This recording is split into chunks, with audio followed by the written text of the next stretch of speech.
Going to take a look at the Eagles now. What a phenomenal season they have had. Jalen Hurts flashed last year, showed exactly what he can be this year. He was the quarterback one in points per game. Tom, are you buying in? Do you think that this is sustainable moving forward into potentially next year? I think it is. And I think, the Eagles are a well run organization. They're analytically minded. They understand how to build offensive line and defensive lines. They put a lot of resources into those. And those are places that tend to pay off for those around them. So, Jalen Hurts, it wasn't just that his rushing was great this year. Like, he had the fifth best completion record amongst quarterbacks to start 10 games. He had the second most rushing yards, like almost 800 of them, and 13 touchdowns on the ground. That's the only part that doesn't feel sticky to me because most Russian quarterbacks pick up 5 to 7 a year. It's really rare to see double digits and really rare to see 13. But we saw it with Jalen Hurts, like around the goal line, they just plowed in using Jalen Hurts as the goal line back every time, and nobody had an answer for it.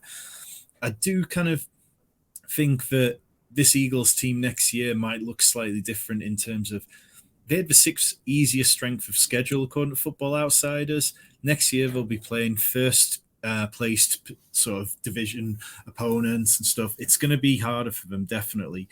And it'll be interesting to see how that changes things. But the way the Eagles built things around him, bringing in A.J. Brown, it does feel sustainable. Yeah, I think at the moment he's a top 3 dynasty quarterback.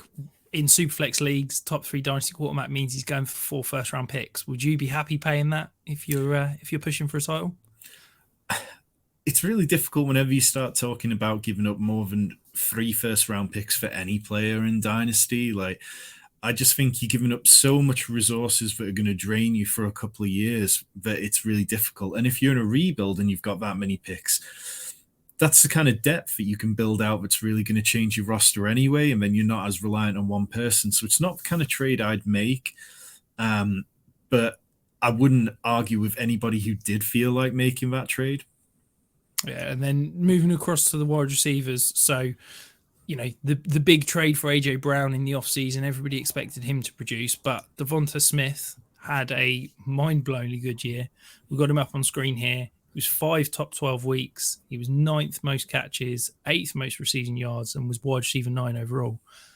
What a fantastic season. Do you think that we can now bank him in as that, top 24 wide receiver in all formats next year? He's definitely somebody I would like to be in that top 24 category. Like, I really bought in on Devonta Smith this offseason. I thought his ADP was too low. I thought people were worrying too much about A.J. Brown. And often, sometimes these things do pan out where one receiver really doesn't get a look in after somebody as dominant as A.J. Brown turns up. But I just felt like this Eagles offense in general was going to take a step forward, and like a rising tide lifts all boats.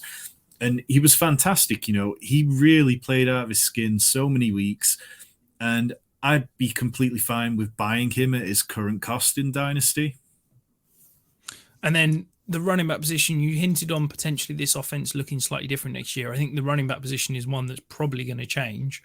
Miles Sanders had a decent year, finished as the running back 18 in points per game. Do you think that he is going to be let go, or do you think they'll look to make him a priority free agent? I'm just not sure what you get out of signing Miles Sanders long term. I think there's such a strong class of running backs who are in the draft and in free agency that I'm not sure you can look at Miles Sanders and say you want to pool a lot of resources into there unless he's willing to take a cheap deal. We know this Eagles team is analytically driven, and I can't see them overspending on him. I mean, 11 touchdowns this year, a year after getting 0 touchdowns. So is it sticky? Is his production being buoyed by the fact that he had 11 touchdowns? He averaged 6th most yards per game amongst running backs, which is really good and gave you a really good floor. But I think the time to get out is now in Dynasty. And as for best ball next year, I need to see more of how this situation pans out before I could make a commitment on wanting to draft him.